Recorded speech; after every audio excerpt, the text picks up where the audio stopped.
She was a young woman new to the city with no past, and she received flowers on her birthday. The gift was given to her by a millionaire company owner, but the gesture hid a dangerous game. If this story interests you, don't forget to subscribe to our channel and tell us from which city you are watching us following. The bus stopped at the bus station at 6 in the morning, and Clara Moran got off carrying only a battered leather suitcase and her business administration degree that still smelled of fresh paint. At 23, she had left behind the fields and the simple house where she grew up with her grandmother, after her mother disappeared when she was just 5 years old. The big city swallowed her up with its glass and concrete buildings, but Clara kept that country sweetness in her eyes, a purity that seemed out of place in the middle of the hustle and bustle of São Paulo. The headquarters of Calman and Paires, Investimentos occupied 40 floors in the heart of the city, a monument of steel and ambition that cut through the sky like a blade. Clara straightened the cheap blazer she had bought on sale and took a deep breath before entering the Italian marble lobby. Her hands shook slightly as she signed the employment contract as an administrative assistant on the 10th floor. It was her first job at a big company, and she knew she couldn't disappoint. In the early days, Clara moved through the hallways like a delicate ghost. She spoke softly, smiled at all the cleaning staff, shared her sandwich with colleagues who had forgotten their lunch. There was an anachronistic kindness about her, a way of treating people as if each one carried something sacred. The other secretaries commented among themselves that she looked like a porcelain doll, too fragile for that ruthless business world. On the 40th floor, Raphael Kalman rarely came down. At 47, he ran his financial empire from a penthouse that looked more like a luxury bunker. Employees spoke of him in whispers, as if saying his name aloud would summon him. They said he had been married to a famous pianist, Isadora Montero, who had been found dead under mysterious circumstances 3 years earlier. Since then, he had become an urban legend within the company itself. But Raphael saw it all. From the strategically placed security cameras, he watched the movements in the building like a patient predator. And the day Clara arrived, something inside him awakened. It wasn't just her beauty, although the disturbing resemblance to Isadora was undeniable. It was the way she existed in the world, with a softness that seemed impossible in the midst of this corporate jungle. She reminded him of a time when he still believed in things like innocence and genuine kindness. For weeks, Raphael studied her through the screens. He knew that she ate lunch alone on the terrace reading old novels, that she sent part of her salary to her grandmother in the countryside, that she talked to herself when she thought no one was watching, moving her lips in silent prayers. There was a mystery about her that slowly consumed him, a growing need to possess that purity before the world corrupted it. Clara's birthday arrived on a rainy day in March. She hadn't told anyone, but Raphael knew. He had always known. The basket of white flowers appeared on her desk like an apparition, lilies and roses that looked as if they had been picked from a heavenly garden. No signed card, just a handwritten sentence in a firm, masculine script. "You are more than you think you are." Her classmates were buzzing with speculation about the mysterious admirer, but Clara felt a shiver run down her spine. There was something disturbing about those flowers, an intensity that made her uncomfortable. All day long she had felt invisible eyes on her, a presence that watched her even when she was alone. At 5 o'clock, as the office was beginning to empty, Clara's phone rang for the first time since she had started working there. Her voice shook as she answered it. "Go up to the 40th floor." The voice was deep, controlled, filled with an authority that brooked no questioning. Clara knew instinctively who it was, even though she had never heard Raphael Kalman speak before. Her legs trembled as she stepped into the private elevator, watching the numbers climb toward the top of the building, toward her destiny. The 40th floor was a world apart. Clara stepped out of the elevator, her feet sinking into a Persian rug worth more than her year's salary. The walls were paneled in dark wood, and expensive paintings hung beneath soft lighting that created dancing shadows. The silence was absolute, broken only by the distant sound of rain beating against the panoramic windows that offered a stunning view of São Paulo. Raphael Kalman stood at the window, his hands clasped behind his back, watching the city spread out at his feet, like a chessboard.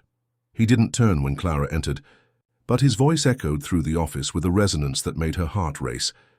"Close the door behind you." Clara obeyed, her legs feeling weak. When he finally turned around, she had to hold onto the wall. Raphael Kalman was devastatingly handsome in a dangerous way. Grey hair at his temples, dark eyes that seemed to pierce your soul, an elegant bearing that exuded power and control. But there was something else, a deep melancholy that emanated from him like a bitter perfume. "Have a seat," he said, gesturing to an Italian leather armchair in front of his desk. Clara approached hesitantly, her hands sweating as he poured 2 glasses of a red wine that seemed to have been selected especially for this moment. "You know who I am," Raphael stated, not a question. His eyes never left her face as he settled into the chair opposite, studying every micro-expression as if he were deciphering a complex code. "Yes, sir," Clara murmured, her voice barely audible. She accepted the glass of wine with trembling hands, not daring to drink. "Raphael," he corrected gently. "Here alone you will call me by my name." There was a forced intimacy in those words that made Clara's skin crawl. "You intrigue me, Clara Miran. For weeks I have watched you work, exist, breathe in this building as if you were made of another substance." Clara's eyes widened. Had he been watching her? For how long? A rush of heat rose up her neck, a mixture of embarrassment and something she couldn't name. "I want to make you a proposal," Raphael continued, his voice low and hypnotic.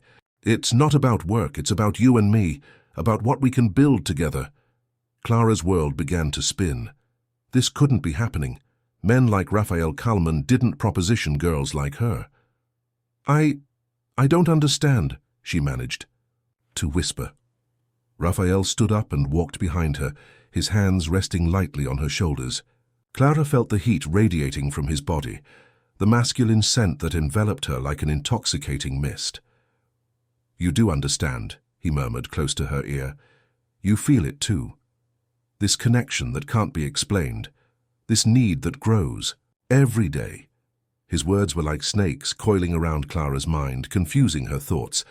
"I want to take care of you," Raphael continued. "I want you to be mine, exclusively mine." Clara turned in her chair, staring into those dark eyes that seemed to contain entire storms. What does that mean?" "It means you won't work on the 10th floor anymore.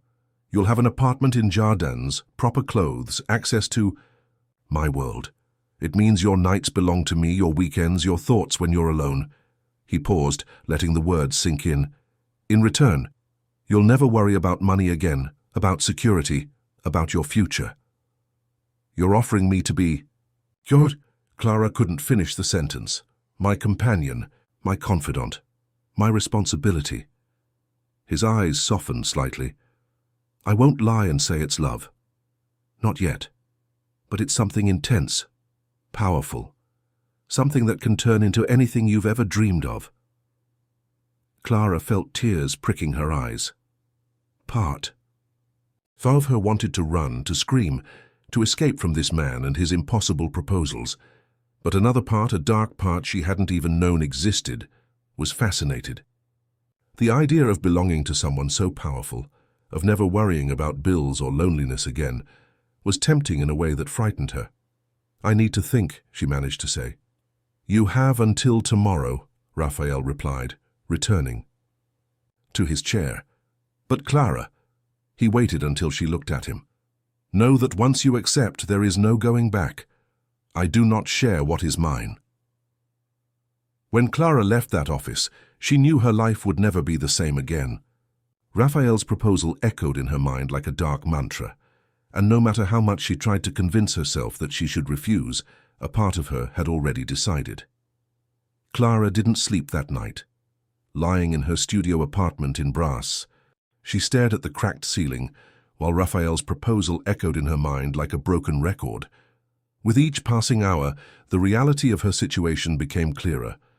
She earned minimum wage, lived in a dangerous neighborhood, and her savings were barely enough to send any money to her grandmother in the countryside. Raphael offered her a world she hadn't even dared to dream of. But at what price? By the time the sun rose, Clara had already made her decision. It wasn't rational, it wasn't planned. It was visceral, as if a greater force had taken control of her life. She dressed more carefully than usual, choosing the most beautiful dress she owned, and arrived at the office 2 hours early. The phone rang at 8 sharp. "Come up." Just one word, but it sealed his fate. This time Raphael was waiting for her with a printed contract. It wasn't a labor contract, it was something completely different. A confidentiality agreement, clauses about exclusivity, rights and duties that seemed to have come out of a movie. Clara read each line with her heart beating wildly, her hands shaking as she held the paper. "It's a document of protection," Raphael explained, his voice smooth as silk. "For both of us. You'll have financial and legal security. I'll have your absolute discretion." "What if I want to leave?" Clara asked, her voice barely coming out of her throat. "You can leave whenever you want, but you won't take anything I gave you." His eyes hardened slightly. "And you won't tell anyone about us. Ever." Clara signed with trembling hands, each letter of her name seeming to seal a pact with the devil himself. Raphael watched in silence, and when she finished, he came closer and kissed her forehead with a tenderness that left her confused. "Welcome to your new life." The transformation was immediate and overwhelming. That same day, Clara was taken to a duplex apartment in Jardines that took her breath away. Italian designer furniture, artwork on the walls, a closet larger than her old studio apartment. The bed, she found designer dresses in her exact size, shoes that cost more than her previous monthly salary, delicate jewelry in velvet boxes. A note was on the nightstand. "Put on the blue dress. I'll wait for you at 8 for dinner." Ah. Clara looked in the mirror and didn't recognize herself. The navy blue silk dress had transformed her into someone else, someone sophisticated and elegant who seemed to belong in that world of luxury. But her eyes still carried the uncertainty of a country girl who didn't know what she had gotten herself into. Raphael picked her up promptly at 8, driving a black Mercedes that glided through the streets of São Paulo like a silent shadow. They had dinner in a restaurant reserved entirely for them, where each dish was a work of art, and each wine cost more than Clara earned in a month. During the meal, Raphael spoke little, observing her with an intensity that made her nervous. He seemed to be cataloguing every gesture, every expression, as if he were studying a rare piece he had acquired. "You're tense," he observed when they returned to the apartment. "It's all very new," Clara admitted, nervously playing with the diamond bracelet he had placed on her wrist during dinner. "You'll get used to it," Raphael said, moving closer to her. "But there are rules you need to understand." Clara felt her heart race. "What rules?" "You don't work anymore. Your only occupation is me. When I call, you answer. When I want your company, you're available. When I tell you to do something, you do it." His hands found her face, thumb caressing her cheek. "In return, you'll have everything you've ever wanted and more." "What if I can't?" Clara asked, vulnerability in her voice. "You will," Raphael replied with absolute confidence. "Because deep down that's what you want. To be cared for, to be possessed, to be important to someone." That night, Raphael didn't touch her intimately. He just held her as she cried silently, tears of fear and relief mingling on the silk of the expensive sheets. She had sold her freedom, but for the first time in her life, she felt truly safe. Next day, Clara woke up alone in a bed that wasn't hers, wearing a nightgown that cost more than her old rent. Through the window, she saw a São Paulo that now also belonged to her, even if it was someone else's property. She had crossed a line that could no longer be undone, and as frightening as it was, a dark part of her soul whispered that she was exactly where she was supposed to be. The next few days became an intricate dance of power and submission. Raphael established a routine that seemed casual, but Clara soon realized that every detail was calculated. He would always show up at the apartment at the same time, 7 o'clock at night, as if it were a sacred ritual that could not be broken. The first few weeks were full of disturbing discoveries. Raphael did not treat her like a conventional lover. There were subtle psychological games, tests of obedience that Clara took a while to understand. He asked her to dine in absolute silence, the only sounds being the clatter of cutlery against porcelain and their controlled breathing. During these silent meals, he observed her with an intensity that made her feel completely naked, even when dressed in the expensive dresses he'd personally selected. "Don't look me in the eye for 10 minutes," he said one night, his voice low and hypnotic. Clara obeyed, keeping her gaze fixed on the plate of risotto she had barely touched, feeling the weight of his gaze on her skin like burning embers. When the 10 minutes were up, he grabbed her chin and forced her to look at him. "Now look at me and don't look away until I give you permission." Clara lost herself in those dark eyes that seemed to contain entire storms. There was pain there, a deep sadness that he kept carefully hidden from the world. But there was also possessiveness, a desire for control that frightened and excited her at the same time. The nights were the most intense. Raphael slept over at the apartment sometimes, but even when he did, he kept a calculated physical distance. He would hold her for hours, his hands roaming, her body with an almost religious reverence, but never consummating the desire that Clara felt, growing between them like a hungry flame. "Why don't you touch me?" she asked one night, her courage coming from the French wine he had served. "Because it's not time yet," Raphael replied, kissing her neck with a delicacy that contrasted with the intensity of his eyes. "You still don't understand what it means to truly belong to me." Clara began to realize that there were layers to this man that she had never imagined.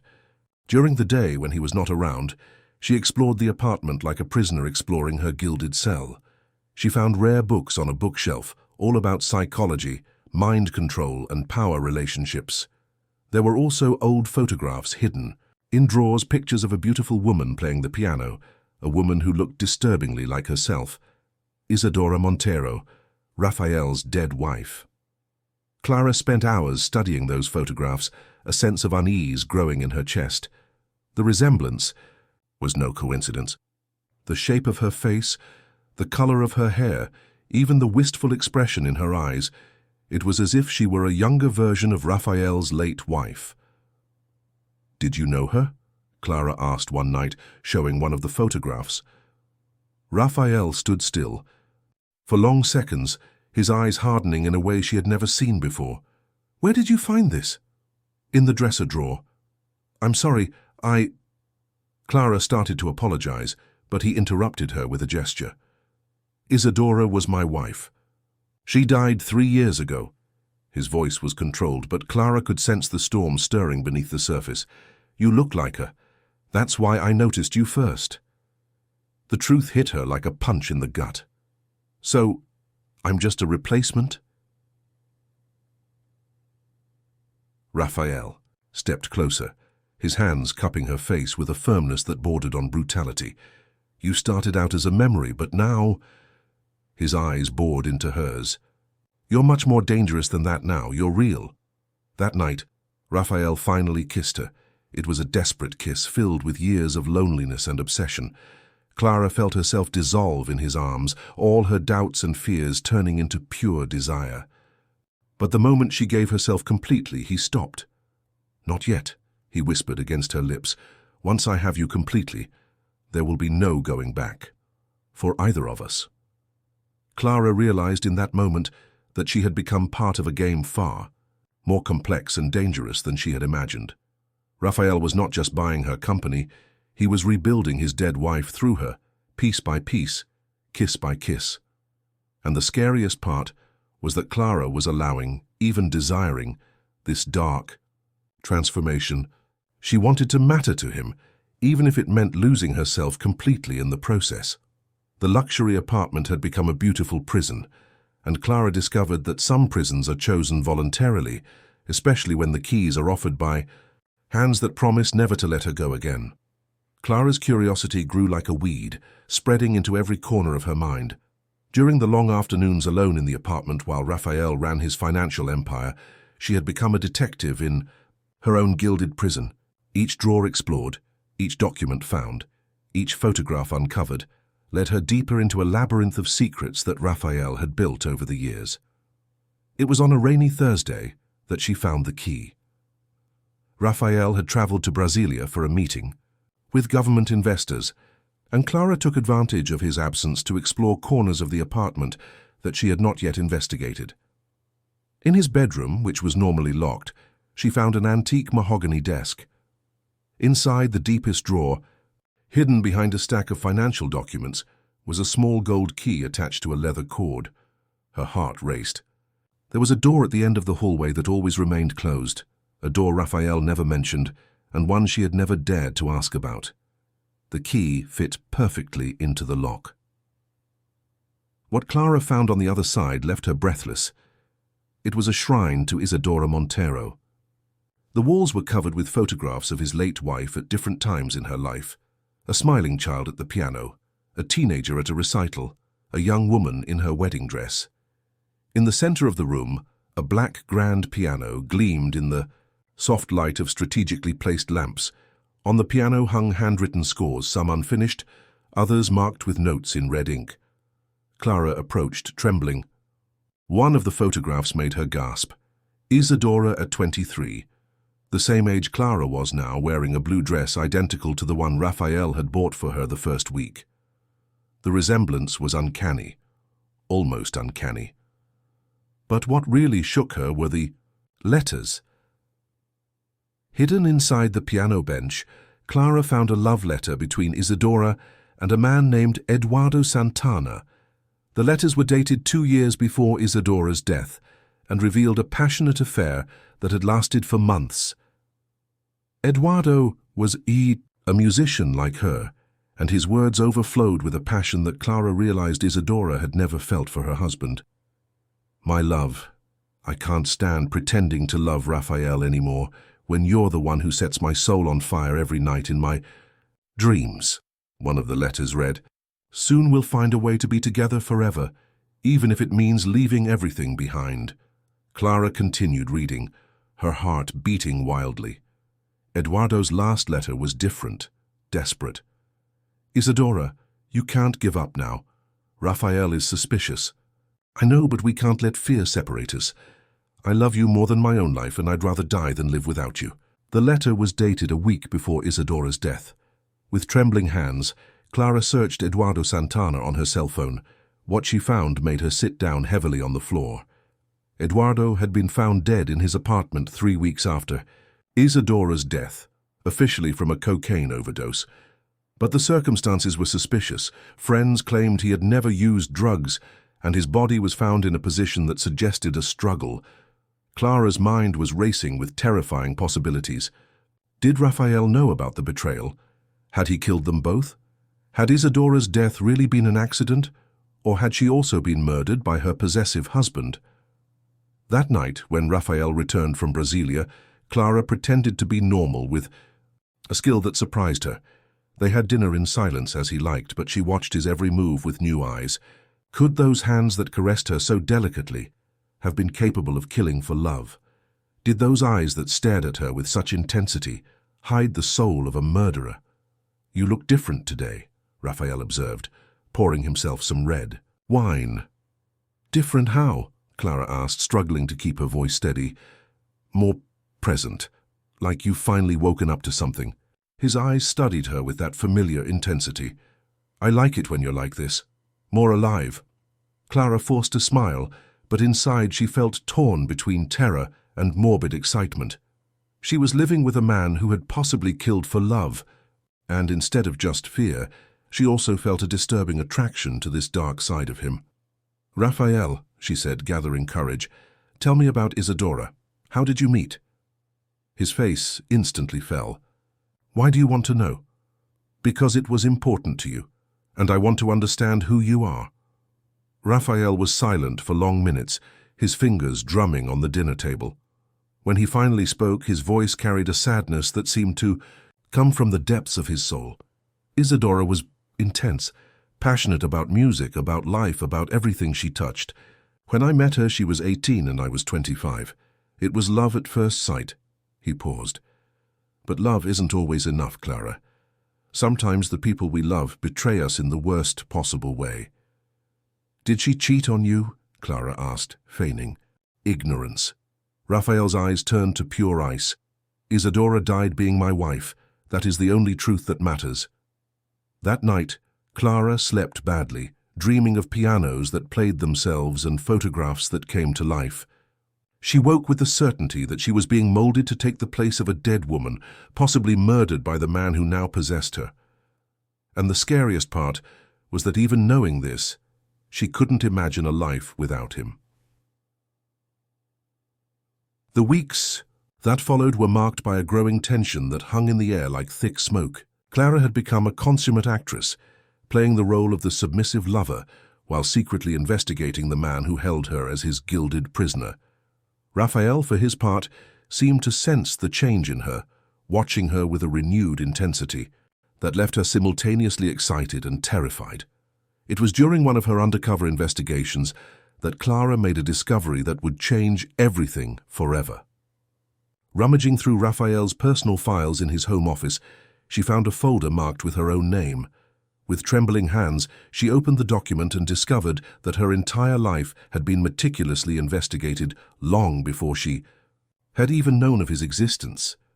Detailed reports about her childhood in Poços de Caldas, school records, photographs of her at different ages that she didn't even know existed.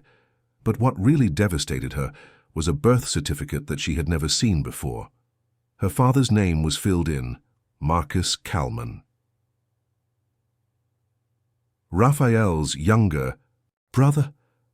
Clara sat heavily in her chair, the world spinning around her. Marcus had died at 28 in a car accident, 2 years before she was born.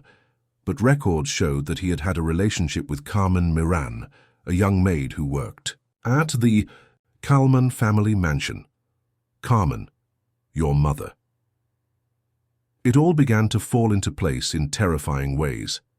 Her mother had worked for the Kalman family when she was young, had had an affair with Marcus, gotten pregnant, and then mysteriously disappeared when Clara was just 5 years old.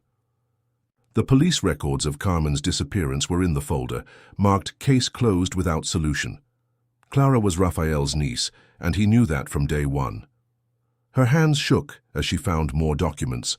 A confidential psychiatric report on Raphael, dated 2 years after Isadora's death. The diagnosis was disturbing: dissociative identity disorder, developed after multiple traumas. The psychiatrist reported that Raphael alternated between his normal personality and a more violent, obsessive version of himself, especially when he felt betrayed or abandoned. The patient demonstrates patterns of extreme possessive behavior and fantasies of control over female figures he considers his. There is evidence of dissociative episodes during which he has no memory of his actions, the report said. The phone rang, making Clara jump. It was Raphael. "How are you, my beautiful?" His voice was soft, but Clara could detect something different in it, a tension that hadn't been present before. "Fine," she managed to reply, trying to control her voice. "When are you coming back?" "I'm coming down now. We have something important to talk about." The call ended and Clara felt panic take over her body. He knew she had discovered everything. He quickly put all the documents back in their places, but he knew it was too late. Raphael was too astute not to realize that his files had been tampered with. When he entered the apartment, Clara was sitting on the couch trying to look casual as she read a book, but her hands were visibly shaking, and she knew she couldn't fool him. "Clara," Raphael said, taking off his jacket with slow, calculated movements, "did you find anything interesting today?" She looked up from her book, trying to feign confusion. "What are you talking about?" Raphael approached, his footsteps echoing in the silence of the apartment like a death sentence. "You know exactly what I'm talking about. The drawers in my office were slightly misaligned. You've always been careful, but today you were nervous." Clara felt tears sting her eyes. "Raphael, you found out who you really are, didn't you?" He knelt before her, cupping her face with a gentleness that belied the storm in his eyes. "You found out about Marcus, about your mother." The tears finally fell. "Why didn't you tell me? Why did you bring me here knowing we're family?" "Family?" Raphael laughed, but there was no humor in the sound. "Clara, you're so much more than family. You're the second chance the universe gave me. Marcus died before he could properly care for you. Your mother—" He paused. "Your mother tried to blackmail me when she found out you were pregnant. She wanted money to make you disappear." "What happened to her?" Clara asked. although she already knew she didn't want to hear the answer. "She disappeared," Raphael said, simply. "And you grew up away from it all, pure and innocent, until fate brought you back to me." Clara tried to get up, but he held her wrists. "You brought me here knowing I was your niece. That's love, Clara. True, possessive, eternal love." His eyes shone with a dangerous intensity. "Do you think it was a coincidence that I got that job? Do you think it was luck that I got hired at the very company where I could see you every day?" The truth hit her like a bolt of lightning. "You orchestrated everything from the beginning. From the moment I discovered you existed. I sent investigators to look for you. I studied your life.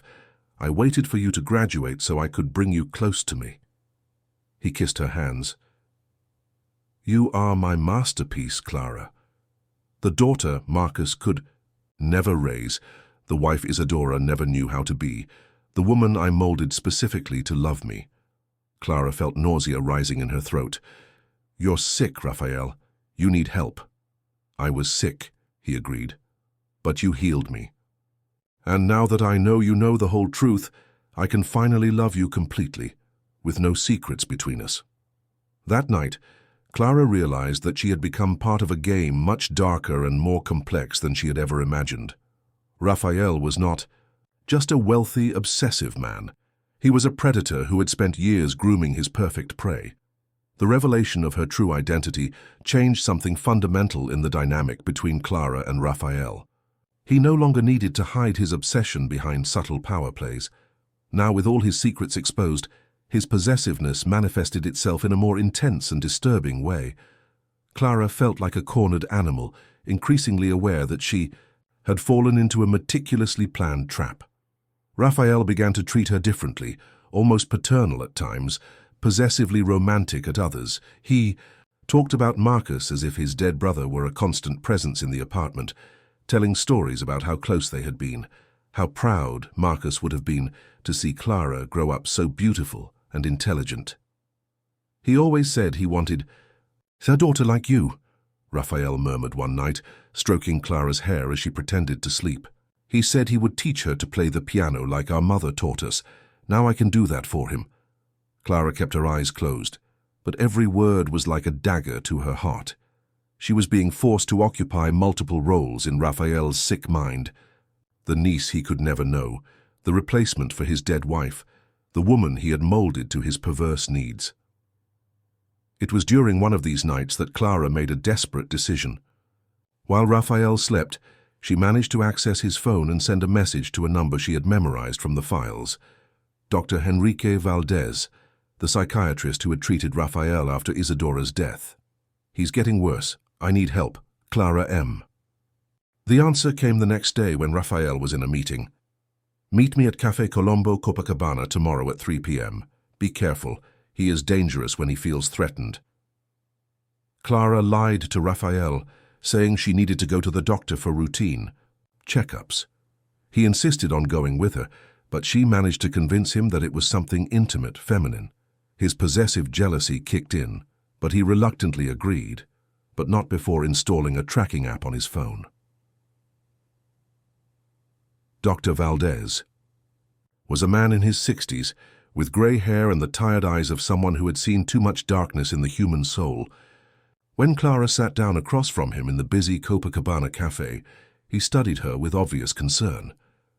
"You look even more like Isadora than I imagined from the photos," was the first thing he said. "Raphael showed me pictures of you during our last meeting 2 years ago. I warned him that he was becoming dangerously obsessive." "Doctor, I need to know the truth about what happened to Isadora," Clara said, her voice shaking, "and about my mother. Raphael said she disappeared, but I think that he killed her," Dr. Valdez added, "just as he killed Isadora and her lover. Clara, you are in extreme danger. Raphael has developed a complex pathology after multiple traumas in childhood and adolescence. He no longer distinguishes between love and possession, between protection and control." Clara felt the world spin around her. "Are you sure he killed those people?" "Absolutely certain, no. But enough circumstantial evidence to fear for his life." The psychiatrist leaned forward. "Raphael has dissociative episodes where a more violent personality takes over. During these episodes, he is capable of anything to keep his properties safe. How can I get out of this situation? Very carefully. Raphael has resources, connections, power. If he suspects you're trying to leave him, he could react violently. Dr. Valdez slid a card across the table. This is the contact information for a lawyer who specializes in cases like yours. But Clara, he took her hand. Don't trust anyone connected to him. Raphael has tentacles in every important place in this city. When Clara returned to the apartment, Raphael was waiting for her in the living room, sitting in the leather armchair. With an unreadable expression, his phone was on the coffee table, clearly being searched. "How was your doctor's appointment?" he asked, his voice dangerously calm. "Normal. Routine exams," Clara replied, trying to keep her voice steady. "Interesting. Because your phone's GPS shows that you were in Copacabana for 2 hours, a long way from any medical clinic." Raphael stood up slowly. "Who did you meet, Clara?" Her heart raced, but she tried to keep up the facade. "I ran into an old friend, by chance." "Which friend? What's her name? Where did you meet?" The questions came like machine gun fire, and Clara realized she was being tested. "Raphael, why are you interrogating me? I am not your prisoner." His eyes darkened in a way she had never seen before. "No, then explain it to me." He tossed photographs onto the table, pictures of her talking to Dr. Valdez in the cafe, taken from a distance with a powerful lens. Clara felt her blood run cold. "Did you follow me?" "I protect you," Raphael corrected, "and I get very worried when the woman I love lies to me." He stepped closer, and Clara could see that something had changed in his eyes. It was as if someone else was looking through them. "Dr. Valdez has always tried to separate us. He doesn't understand our love." Clara took a step back. "Raphael, you're scaring me." "I'm protecting what's mine," he said, his voice taking on a different, colder tone, "like I protected Isadora, like I protected you from your mother when she tried to separate us." The confession came so naturally that it took Clara a moment to fully process it. He had just admitted to killing her mother. "You killed my mother?" she whispered. "I saved you from her," Raphael replied, stepping closer. "Just like I'll save you from anyone who tries to separate us again." At that moment, Clara understood that she was face to face not only with a murderer, but with a man who had completely lost touch with reality, and she was completely at his mercy. Raphael's confession changed everything. In the weeks that followed, Clara lived in constant tension, knowing that she was sharing a roof with a killer who had killed her own mother. Raphael, for his part, seemed relieved to finally be completely honest about his dark nature. He spoke about the murders with a disturbing ease, as if they were necessary acts of love.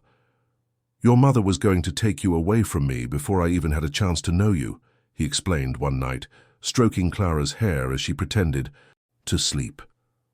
"She didn't understand that you belonged to the Kalman family, that I had the right to care for you as Marcus would have."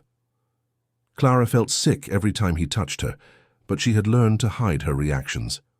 Any sign of rejection would trigger a fury in him that she knew was dangerous. Dr. Valdez was right. Raphael no longer distinguished between love and possession, between protection and absolute control. It was during a torrential rainstorm in Desincestu, March, that Clara decided she could no longer live in that golden hell.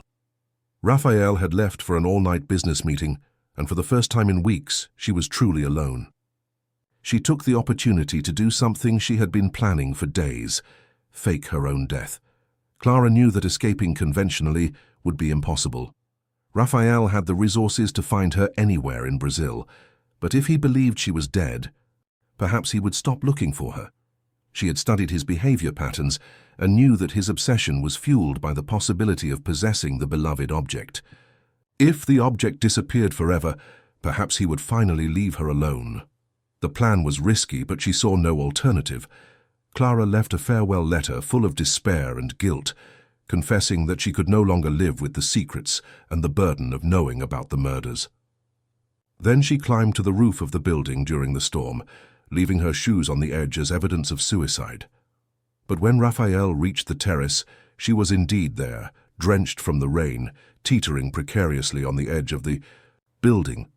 The letter he had found in the apartment had awakened in him a murderous rage mixed with despair. He ran upstairs, determined to stop her or perhaps to push her off himself if she really was determined to abandon him. "Clara?" he shouted over the sound of rain and thunder. "Get out of there!" She turned around, her hair sticking to her face, her eyes filled with tears that mixed with the rainwater.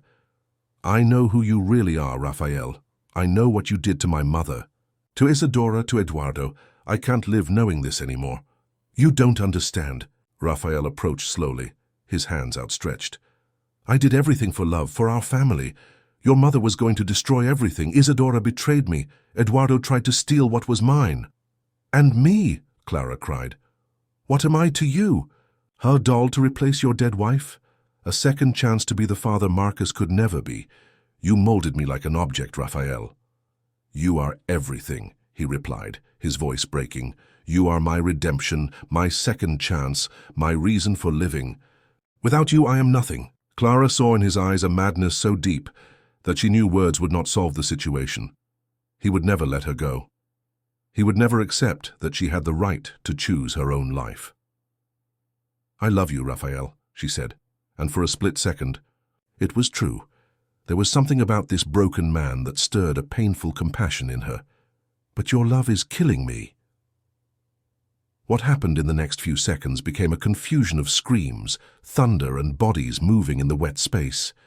Off the terrace, Raphael tried to reach her. Clara tried to move away, and in the middle of the struggle she slipped. The world spun around her during the seconds of falling. Clara thought of her grandmother in Pochos de Caldas, of the mother she had never really known, of the simple dreams she had abandoned to live in that golden tragedy. When she hit the awning on the 20th floor, the pain was so intense that she lost consciousness immediately. Clara woke up in the hospital 3 days later. Her fractures were serious but not life-threatening. Her right arm, some ribs, and a minor head injury. But most importantly, Raphael believed she had died on impact. Paramedics had arrived quickly, and she was taken unconscious to the hospital under a false name, thanks to the speed of a nurse who recognized signs of domestic violence. Dr. Valdez appeared in her room on the second day of her hospitalization. "The lawyer I recommended to you has connections in the police. We managed to make Raphael believe that you died. Officially, Clara Miran died in the fall. You are now Ana Paula Silva, a completely new identity." Clara cried with relief and terror at the same time. She was free, but she had lost everything. Her identity, her former life, any chance of returning home. What if he finds out? He won't find out. Raphael is destroyed. According to our informants, he hasn't left the apartment since the accident. He's completely reclusive, talking to himself, playing the piano obsessively. For 6 months, Clara lived as Ana Paula in a small town in the interior of Rio Grande do Sul, far from everything she knew. She worked in a municipal library, lived in a simple boarding house, and rebuilt her life piece by piece. Little by little, she was learning to be free again. But freedom came with a price. Absolute loneliness and the constant feeling that a part of her had been left behind in that luxurious apartment in São Paulo. Life as Ana Paula Silva was safe, but incomplete. Clara had found work in a small library in Santa Cruz do Sul, where she spent her days organizing books and helping students with their research. The city in the interior of Rio Grande do Sul was the complete opposite of the São Paulo she had left behind. Peaceful, where everyone knew each other, where no one asked questions about the past of a young woman who had arrived out of nowhere. But the nights were the hardest.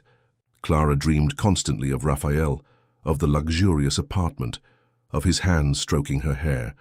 She woke up sweaty and confused, part of her missing the intensity of that dangerous life.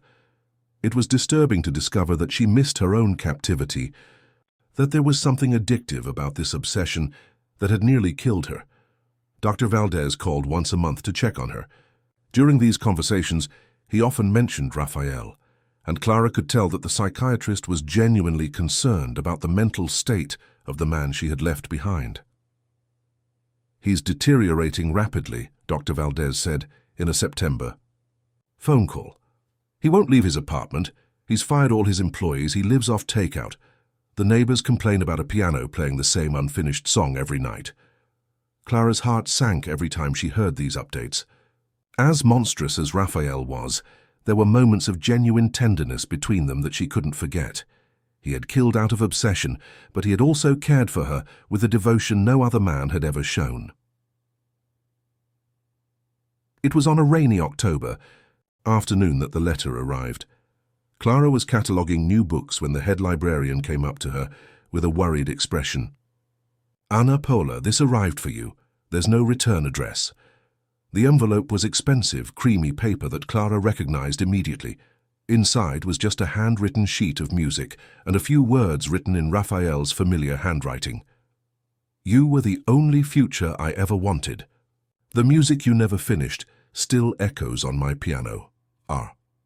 Clara sat down heavily, her hands shaking. How had he found her? How did he know she was alive? Or was it possible that the letter had been written before her death and had only now been delivered by some lawyer? She studied the sheet music with tears in her eyes. It was the song Raphael had played obsessively, the one he could never finish. But now there were new notes, additional measures written in a different, newer ink. The song was almost complete, with only a few final notes missing. That night, Clara couldn't sleep. The score haunted her, as if Raphael were literally summoning her through the musical notes. For the first time in months, she allowed herself to think of him not as a monster, but as a deeply wounded man who had lost the only person he had ever truly loved. The next day, Clara did something she knew was dangerous.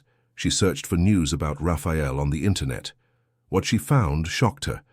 Calman and Pires Investimentos was on the verge of bankruptcy. Raphael had stopped working completely after his death, leaving the company in the hands of partners who did not have his vision or his genius for business. There was also speculation in the press about his mental state. Neighbors reported strange behavior, music playing at inappropriate times, a man who seemed to have aged decades in just a few months. Clara found herself at an emotional crossroads. Part of her knew she should destroy the letter and continue her safe life as Anna Paula. But another part, a part she tried desperately to ignore, wanted to go back. Not to be his prisoner again, but to confront him as an equal. To understand if there was anything real in this obsession, or if it was all just a sick fantasy. It was Dr. Valdez who made the decision for her. In an urgent call in late October, he said, "Clara, you need to know that Raphael attempted suicide last night. He is admitted to the Syrio-Libanese hospital." Clara's world fell apart. "How is he? Stable, but..." "Clara, he was holding a picture of you when he was found, and there was a letter addressed to you on the table. He knows you're alive." Fear and guilt mixed in Clara's chest in an overwhelming way.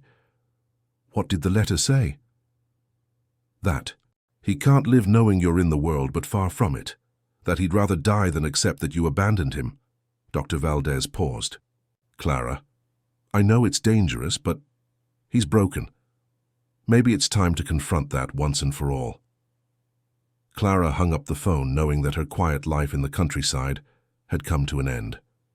She couldn't live forever running away from Raphael, just as he apparently couldn't live without her. There was something between them that needed to be resolved, even if it meant putting her life at risk again. That night, she bought a bus ticket to São Paulo.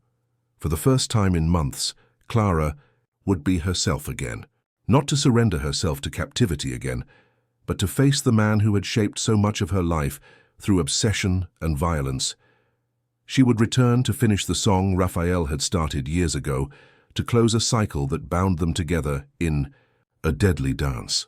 She would return to find out if there was real love beneath all that madness, or if it was all just a dangerous illusion that needed to be destroyed forever. In the suitcase, along with her few clothes, Clara carried the unfinished score.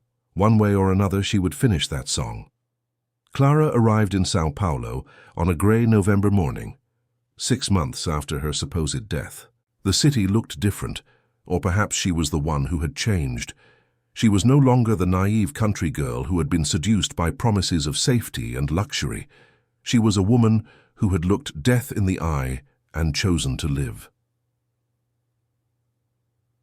The Syrio-Libanese hospital was a world of white corridors and the smell of disinfectant. Clara had pretended to be a distant cousin to get information about Raphael. He was in room 412, the psychiatric ward, under constant observation after his suicide attempt. When she saw him for the first time through the glass door, her heart almost stopped. Raphael had aged years in months. His hair was completely grey, his face thin and marked by stubble. He stared at the ceiling with empty eyes, as if his soul had departed with it that rainy night on the terrace. In his hands he held a faded photograph of her smiling. Clara took a deep breath and entered the room. "Hello, Raphael." He turned around slowly, as if he were seeing a ghost. For long seconds they just stared at each other, two survivors of an emotional war that had devastated them both. "You're dead," he whispered finally. "No, I'm here." Clara walked over to the bed, her legs shaking. "I got your letter, the sheet music." "I knew it." Tears began to stream down his face. "I knew you weren't dead. I felt you in the world, breathing, living far away from me." Clara sat down in the chair next to the bed. "Why did you try to kill yourself?" "Because living knowing that you exist but hate me is worse than death." Raphael tried to sit up, but the sedatives made him weak. "Clara, what I did to you, to your mother, to everyone. I can't live with this anymore. You killed innocent people, Raphael. You destroyed lives out of obsession." "I know." He closed his eyes, the pain evident in every line of his face. "During these months alone, I remembered everything. The moments when I lost control, when someone else took over. I remembered killing your mother, arranging Isadora's accident, poisoning Eduardo." He opened his eyes and looked at her. "But I also remembered how I felt with you. For the first time in years, I was just human." Clara felt tears sting her eyes. "Raphael, you need help. Serious treatment, prolonged hospitalization." "I know. I've already talked to Dr. Valdez. I'm going to voluntarily check myself into a specialized clinic." He held out a shaking hand toward her. "But first, I need to know if there's any chance you'll ever forgive me." Clara looked at that hand that had once caressed her tenderly and had killed her out of jealousy. "Forgiving doesn't mean forgetting, Raphael, nor does it mean that we can have a future together." "I understand." He pulled his hand away. "I just want to know that you don't completely hate me, that there was something real between us, even in the midst of all the madness." Clara was silent for long minutes, searching her heart for an honest answer. "There was love, yes, twisted, dangerous, but real. You made me feel important, wanted, protected, but you also made me feel afraid, lonely, and desperate." "And now? What do you feel now?" "Compassion, sadness, and relief that you're free." Clara stood up. "Raphael, I'm going to visit your company today. I want to help save what you've built before it destroys itself completely." "Why?" "Because you're not just the man who kidnapped me. You're also a brilliant person who built something important. And because your company employs hundreds of people who don't deserve to pay for your mental breakdown." Over the next few days, Clara worked tirelessly to reorganize Kalman and Pyrrhus. She used the knowledge she had learned from observing Raphael, plus a degree in management that she could finally put to good use. Within 2 weeks, she had stabilized the most critical operations and brought the company back from the brink of bankruptcy. Raphael was transferred to a psychiatric clinic in Campos do Jordão, where he began intensive treatment that would last for years. Before leaving, he signed a power of attorney giving Clara the power to manage his affairs. "Why are you doing this?" she asked during the last visit. "Because you're the only person I trust, and because I want something good to come out of all this destruction." He smiled weakly. "Besides, you're a Kalman by blood. The company has always been yours too." 6 months later, Clara had become CEO of Kalman and Pyrrhus, now renamed Miran and Associados. The company thrived under her leadership, and she discovered that she had a natural talent for business. One night, alone in her office, she found the unfinished score on her desk. Raphael had sent it to her from the clinic with a note. "Finish our song. You always knew how it should end. Clara sat down at the piano Raphael kept in his office and began to play. The melody flowed through her fingers naturally, and when she reached the end, the right note simply appeared. The song ended not with drama or passion, but with a gentle resolution, like a melancholy but necessary farewell.